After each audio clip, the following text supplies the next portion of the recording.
Live and alert on the north side of the dirt. It's your man D-Real coming at you with another Be Real with D-Real, where Edutainment explains it. Today, we're going to be reviewing, Ultimate Black Panther number 5. Ultimate Black Panther number 5 has a guest artist this month, Carlos Nieto. Carlos Nieto filling in for Stefano Caselli. Last time we left, you know what? The best way to tell you about what happened last time we left is to tell you the synopsis that's in the book prior to the story.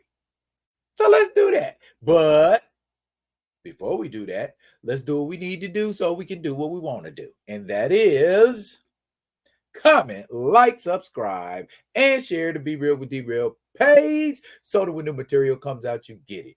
If you're digging what a brother shoveling, put some dirt in my bucket, comment, like, subscribe, and share. How come? Because Edutainment explains it. And we're going to be explaining, boom, Black Panther, Ultimate Black Panther. Give him his props. Issue number 5. Brian Edward Hill on the writing chores, and Carlos Nieto is doing the pencils.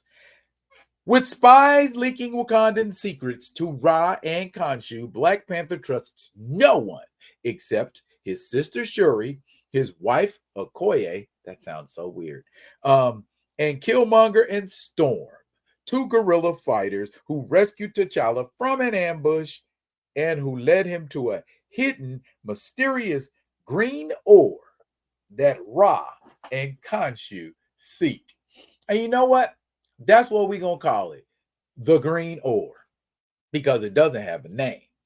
And T'Challa and Shuri and Storm are in Shuri's lab experimenting on the green ore, and they learn that when Ororo's lightning is channeled through the green ore and by way of vibranium. Bear in mind, vibranium is the activator. It causes rapid life and growth. That's what it appears to be, because that sucker's growing right out of that bowl and out of control. So, T'Challa, being the prepared fellow he is, somewhat prepared in this ultimate universe, they incinerate it. Okay, he's got to go speak to the Voodoo Khan about this. He wants to know what the deal is. No more riddles. He's tired of being talked to in riddles. He just wants the Voodoo Khan to flat out tell him what the deal is. You know what I'm saying? And he says it twice. You know what I'm saying? You know what I'm saying? No more mysteries. No more parables. He's tired of the Voodoo Khan talking to him in riddles.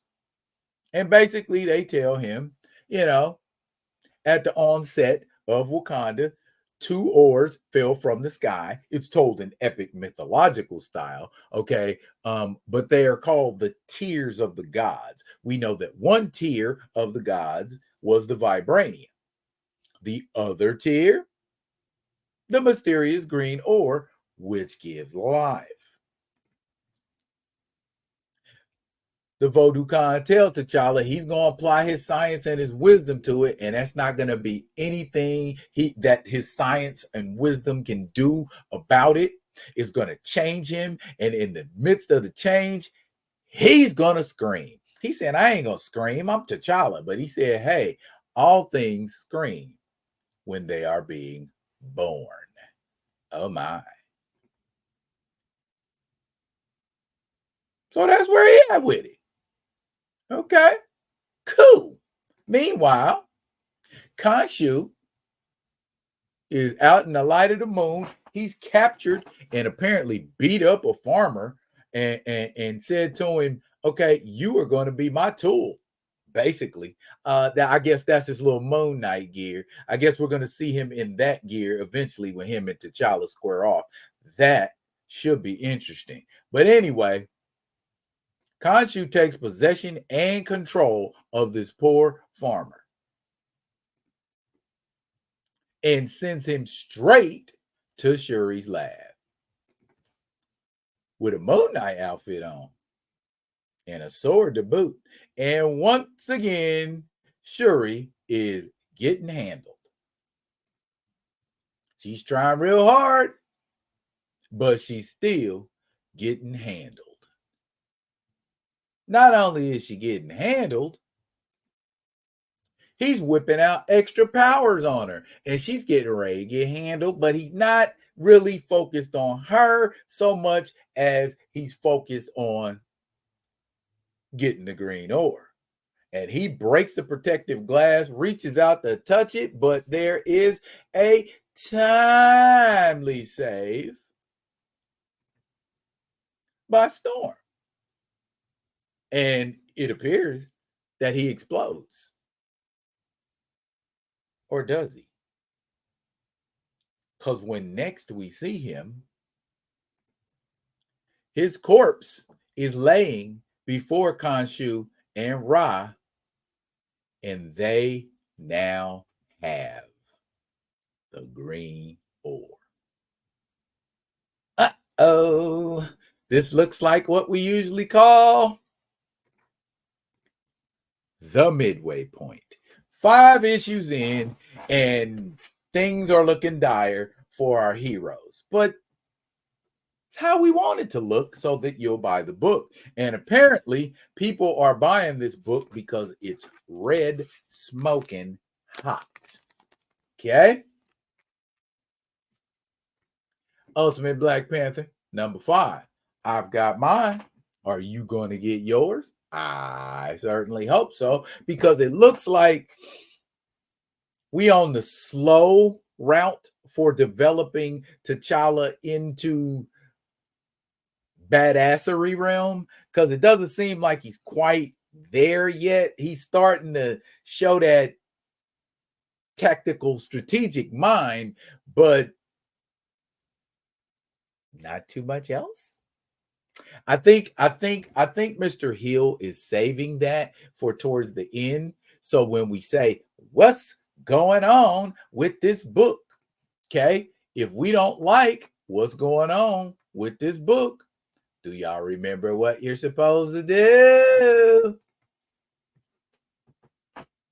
If you don't like that book, mheroes@marvel.com, okay to print. If you do like what's going on in this book, mheroes@marvel.com, okay to print. If you just want to let them know how you feel, mheroes@marvel.com, okay to print. Anything else is lip service, and it's not going to do anything to move the needle, as we say around these here parts. So, what'd you think? Carlos Nieto's art doesn't really, it isn't a cause for criticism. It seems like, I don't know if CB Cebulski said pick an artist similar to Stefano Caselli, because while not exactly like Stefano Caselli's art, it is similar. It is definitely similar. So, is there still a mystery about who has betrayed T'Challa, killed his father, and is trying to kill the people close to him? Ra and Khonshu spies now seem to be the most likely candidates, because apparently they are able to convert a person's thought process and just kind of take possession of them like a puppet. And last issue, when we saw Shuri getting beat up in the alley, that would explain, taking possession. Same thing happened with this poor farmer, got possession taken up. But I think before we start rendering judgment, let's wait for next month's issue.